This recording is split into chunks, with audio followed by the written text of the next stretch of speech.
It's an unsolved murder case that gripped this community 20 years ago this week. Where is accused killer Robert Fisher of Scottsdale? Is he dead or alive? The crime put Fisher on the FBI's 10 most wanted list. Tonight, Linda Williams reports on a crime that still perplexes and haunts so many. It's a big fire. It's a really big fire behind. It just like blew up. Okay, what's on fire? The whole house. The whole house? The whole house is burning up. Yes, I just heard like an explosion or something. Around 74th and Oak? Yes. Okay, we do have the fire department and police on the way. Okay, All right, thank you, ma'am. Fire? Yes, it is. There are people in there, and this whole house exploded.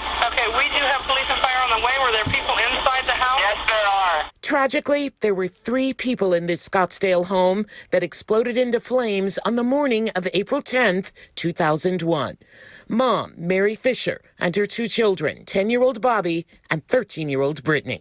According to police, all 3 were murdered by husband and father, Robert William Fisher. The day it happened, you could not have convinced either one of us that Robert was,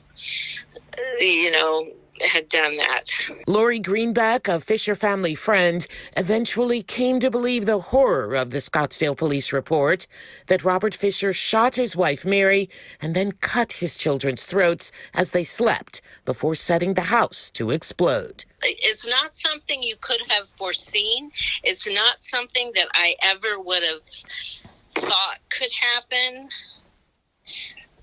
But I do believe there's something wrong with him. It was 10 days after the murder that the Fisher's truck was found abandoned, along with the family dog near Young, Arizona. Despite an extensive search of the nearby Tonto National Forest, Robert Fisher, who also went by Bobby, was never found. Here we are, 20 years later, in the Fisher family's old neighborhood in Scottsdale.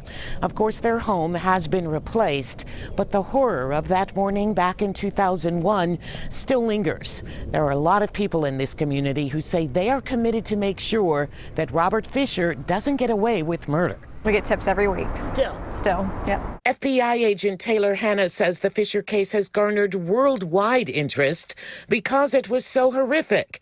Rumors swirled that Fisher was having an affair and his wife was getting ready to divorce him. Well, there's Farmer Brown and his wife with the horse. Some believe Fisher is alive, living under another identity.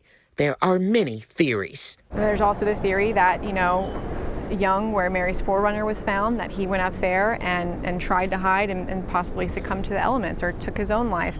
The thing with all of these, though, is that, yes, they're all possibilities, but we don't have any direct evidence to prove any of them. So I'm always just on the lookout. While Scottsdale PD continues to investigate, so are several people outside law enforcement. Civilians like Christine Burke. She founded HelpSolveTheCase.com. The Fisher case is featured prominently on the website. The Chandler private investigator and former law enforcement official believes tips from the public will lead to Fisher. He was known for being an avid outdoorsman. We had 2 billboards running in the Phoenix area, one in Scottsdale, one north along I-17, hopefully to get a hunter or somebody that, might be an outdoors enthusiast up there. In Los Angeles, a former Phoenix reporter is producing extensive podcasts. They follow clues in the Fisher case. It's called Seeking Justice. Robert Fisher, his wife Mary, and their 2 children live in this Scottsdale, Arizona home. The blaze is no accident. At the time of the fire, Fisher was 40 years old. Over the years, the FBI has released progression images of what he might look like as he aged. If alive, he will turn 60 this month on April 13th. Meanwhile, his wife and kids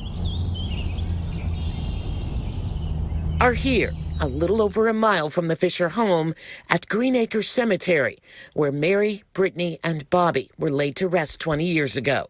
Their lives tragically stolen, but not forgotten. When people ask why is he still in the top 10, that's why, because we want to try to find justice for them. If he is still out there, I'm glad people are still looking for him. I mean, he can't hide forever. Linda Williams, Fox 10 News. Fisher has been on the FBI's 10 most wanted list since 2002. There is a $100,000 reward for information leading to his arrest. We have more information at fox10phoenix.com.